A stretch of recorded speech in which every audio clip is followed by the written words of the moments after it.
Hey guys, Monochrome here. Welcome back to my channel. If you're new here, welcome. Genuinely good to have you. Today we're taking a look at the Leatherman Bond Multi-tool, or as a lot of people call it, a modern day reissue of the original Leatherman Multi-tool. Not quite, but let's just get this out of the way. This multi-tool was created for nostalgia purposes. And if you take a look at Leatherman's website, ironically, they have 3 different versions of their original multi-tool, more commonly known as the PST. It was the first of its kind in the world. It was incredible, amazing, and unfortunately, being first, it did suffer from a couple of issues. And I can definitely attest to that because I own and still own the original Leatherman multi-tool back when it first came out. That's right. I don't own any of the 3 reissues, which the Bond is the least expensive one out of those 3. I guess there's enough demand for it that Leatherman was like, yeah, sure. So there's actually 3. The Bond, once again, being the least expensive.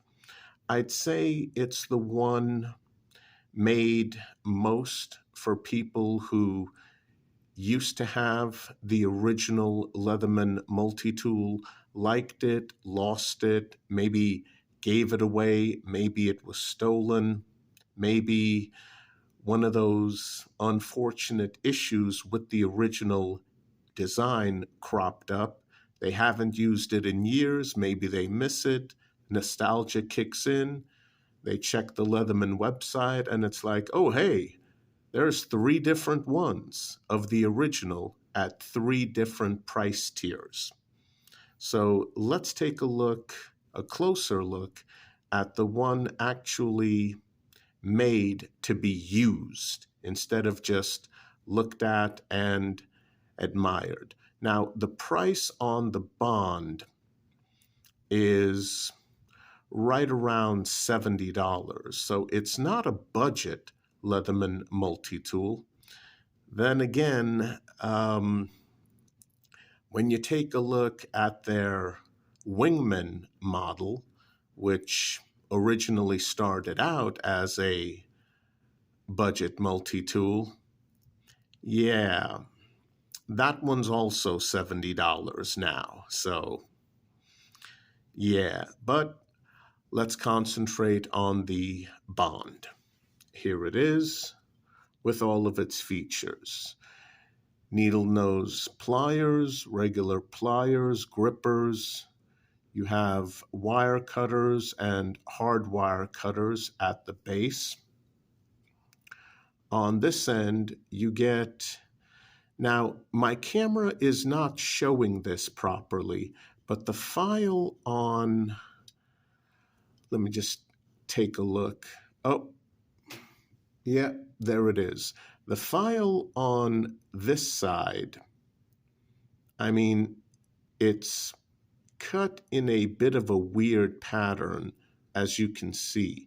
That's not just shadows. It's cut at a weird angle in a couple of places, here and mostly here. It's a minor thing, but the first time I saw it, it just looked kind of weird. So you do get a very functional file, not too deep on this end. If you need a deeper file, this is the one to use, and there's a file here.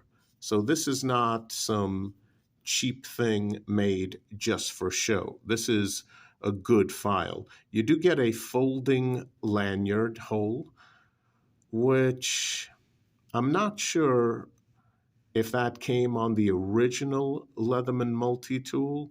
Not sure about that.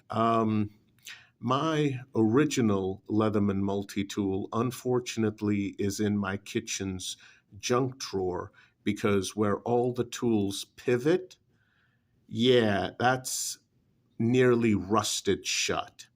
Again, it's a stainless steel multi-tool even back then, but something about Leatherman's process just, I mean, it would rust rather badly, and especially along the pivot areas where all the tools would fold out. So hopefully that's not an issue on the Bond, but that was an issue on the original Leatherman multi-tool. And here we have a slotted driver, smaller slotted driver, and here we have, well, that's technically an awl. That's actually a sewing awl with an eye or a reamer. And I can definitely tell you this is a huge improvement over the one that came on the original.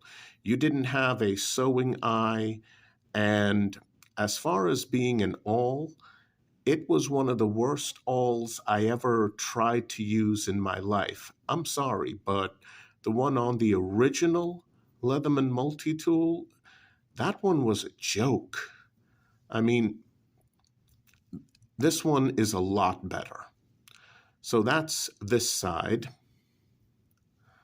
Let's check out the other side. Now, I will mention that none of these tools lock into place. None of them. But due to the design of the Bond, they don't need to, and I'll show you why in a moment. This three-dimensional Phillips driver, that is definitely a budget tool Phillips driver from Leatherman. I know because my Leatherman Kick, which was a budget Leatherman multi-tool back in the day, and yeah, my Leatherman Kick, this is the exact same Phillips driver, the exact same one. So this is not a budget multi-tool from Leatherman at a $70 price point. Although maybe nowadays it is, considering the somewhat outrageous routine price hikes from Leatherman. Hey, I love my Leatherman tools. I own a bunch of them, but I tell it like it is, guys. I mean, those price hikes, just ridiculous. About 4 years ago, you could get a wingman for $30. 3 years ago, you could get the same wingman for $40. Okay, not too bad, only a $10 price increase, 30 to 40. That was 3 years ago, 30 to 40 bucks. Today, $70 for a wingman. By the way, no changes. $70 for a wingman. Yeah, that's not budget anymore, and that's more than a little outrageous. Come on. A price jump of 40 to 70 bucks, nearly double the price in 3 years? Come on. So this is definitely the same type of budget Phillips driver that Leatherman has been making for many, many years. And it's a little surprising that they brought it back and it's here on the Bond. But okay. Here you have a combination tool. It's a wire stripper back here and a combination can bottle opener. Yeah, it it doesn't work well as a bottle opener. Yeah, just think of it as a can opener with a wire stripper. And you have a knife blade. Again, non-locking. As usual, guys, specs in the description box below. Check that out when the video is over. Now, even though it's non-locking, what you're supposed to do is get the tool you need, and then you fold this back up, which is easier said than done. It's not a problem opening this tool, but folding it back up, one of these handles is just ridiculously stiff. And ironically, in that way, Leatherman has remained true to their original multi-tool, the PST, because even before mine started rusting when it was brand new, the handles were also ridiculously stiff to close. Just absolutely ridiculous. Besides the rust issue, that was the other issue. Using it was not smooth, not easy. For those of you who own a Wave or a Wave Plus or any of the other variations of the same Leatherman design, you guys have it good. Believe me, you do. So yeah, authenticity to the original Leatherman tool, absolutely. Handles are a pain in the butt to close. But here's why none of the attachments need to have a locking feature. Because let's say something happens, and in particular with the knife blade, it starts to close on your fingers. Oh, there you go. The bottom portion of the handle stops that from happening. And as far as the open position goes, it is nice and stiff, even for non-locking tools. Nice and stiff. You really have to put quite a bit of pressure on the spine in order to get them to close, especially the knife blade. So that's definitely good. And one more feature, it's not too bad to open, again, very stiff to close. One more feature, you do get a ruler, and the way to use it is you butterfly open the handles. You make them straight, and yep, there's your ruler. Inches, centimeters. There's your ruler feature. So when this arrives, you get it in a rather wide box that comes with a surprisingly good thin profile nylon belt pouch. When it comes to nylon belt pouches, Leatherman tends to be hit or miss with those. With the Bond, you get a good one. Also, even though it doesn't come with it, considering the weight of this multi-tool being only 6.5 ounces, yes, that is a bit on the light side for a full-size multi-tool. You can get this clip, which is aftermarket but in-house to Leatherman. It comes with a clip, a couple of screws, and a wrench for attaching it. And be careful, because these ridiculously tiny screws are very easy to lose. So be very careful. Once attached, it is quite stiff, but you need to make up your mind. Do you want to use the clip, or the pouch. You can use one or the other, but not both together. So make up your mind if you want to spend a little bit extra for the clip. And as you can see, it's a little bit high off the body, although no real hot spots. And honestly, on a multi-tool, I wish this was lower profile, like you can get for the Wave and other similar designs from Leatherman. And plus, that clip is closer down towards the body. Even better, you can get that clip from Leatherman in black. This one, only stainless steel.